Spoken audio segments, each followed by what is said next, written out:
far can we get if we sail a little bit high? Common and hip-hop have always had a symbiotic relationship. As a young rapper from the Southside of Chicago, hip-hop provided him with a path toward notoriety, success and empowerment. In return, Common elevated the style that elevated him with an eloquence, soul and activism seemingly channeled from an earlier era. Today, the artist and hip-hop have reached heights no one could have imagined in the early 1990s when the artist then known as Common Sense first stepped up to a mic. Hip-hop at 45 is no longer a subculture but a cultural driver, influencing what we watch, what we wear and how we speak. Blame Jay-Z for your insufferable uncle's overuse of the word chill. Common at 45 is an internationally recognized figure who's one Tony Award away from becoming an EGOT, Emmy, Grammy, Oscar, Tony winner, and that's not counting his Golden Globe. He's renowned for his roles in films such as Selma, Barbershop and Suicide Squad, his lasting influence on hip-hop culture, and most recently his recurring role in the new Showtime series he and Lena Waithe executive produced. The Chi advertising e-read invented by Teeds with Common as hip-hop's unofficial ambassador. Its influence has been present in a White House poetry reading, a Gap Holiday in the Hood commercial, childhood reading programs and indelible Oscar and Golden Globes speeches. At the 2015 Academy Awards, when the rapper and singer John Legend accepted the award for Glory, the original song they wrote and performed for Selma, Common followed up his show-stopping Golden Globe-time speech with a heartfelt message rooted in poetic wordplay that brought the room of jaded Hollywood types to tears and the feet. Recently, John and I got to go to Selma and perform Glory on the same bridge that Dr. King and the people of the civil rights movement marched on 50 years ago, Common told the packed venue. This bridge was once a landmark of a divided nation but now is a symbol for change. The spirit of this bridge transcends race, gender, religion, UAL orientation and social status. The spirit of this bridge connects the kid from the south side of Chicago, dreaming of a better life, to those in France standing up for the freedom of expression, to the people in Hong Kong protesting for democracy. This bridge was built on hope, welded with compassion, and elevated by love for all human beings.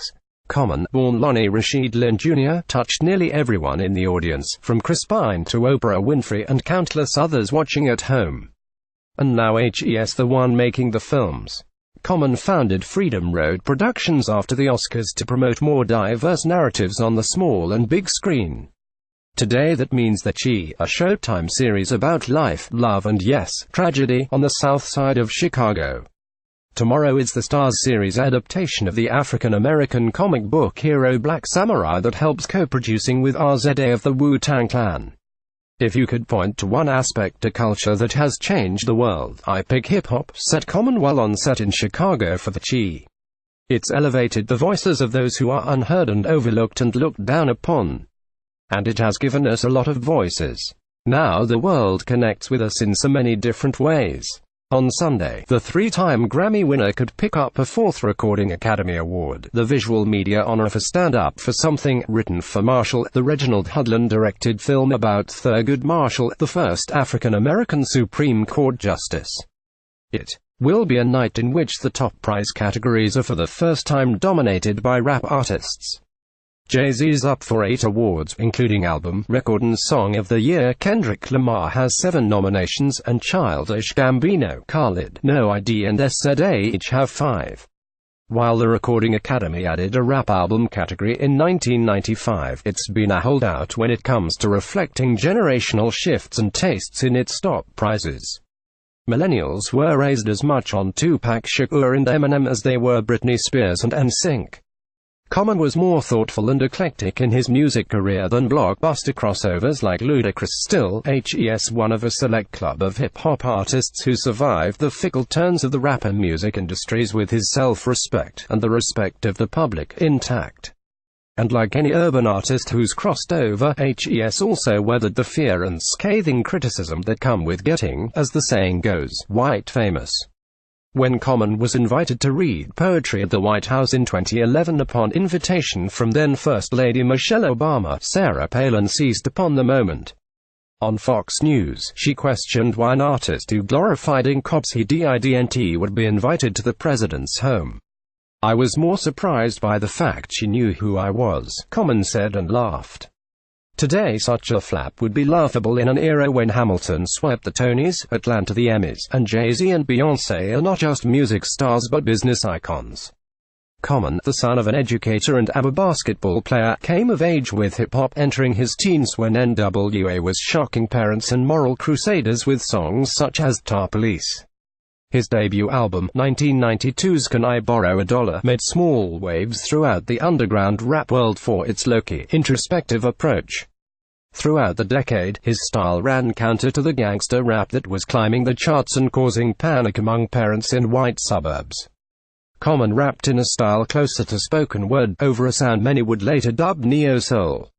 Essentially, jazz and R&B influences from an earlier time. By the time Common's two major label albums, Like Water for Chocolate and Electric Circus, were released in 2000 and 2002, their inspiring nature hit a nerve with audiences who were tired of the violence that had taken some of hip-hop's brightest stars. Common's career took off as hip-hop continued to break down major color and cultural barriers. Hip-hop has endorsed from the beginning, be yourself, says Common. You could talk the way you want to talk. People who were successful in hip-hop could go into a corporate office and still talk in a language they talk, he adds. Movies put a hip-hop artist in there because of the flair and the energy they bring. They had talent and character that Hollywood hadn't seen. Now a lot of these networks and streaming services are allowing the voices to come through. And nobody is saying no, this is too black. That she weaves music of local Chicago artists such as Chance the Rapper, No Name and BJ the Chicago Kid throughout the series as well as other forms of music. It's a combination that reflects the wider appeal of the critically acclaimed series. But it is hip-hop specifically that brought Common to a place where he had the power and influence to sell and promote a narrative about the place in which he and Wave grew up. A place that's rarely had the chance to define itself in the media. I felt a responsibility to be a voice for the people of Chicago, to represent the humanity, says Common. We're human beings and that's something many people don't get to experience or witness because they hear about Chicago through its violence. And as Common points out, it's unlikely a show like The Chi would have ever seen the light of day if hip-hop hadn't bridged racial and musical divides. We broke through and it's a new day, a new time, he says. America is better for it. And so am I.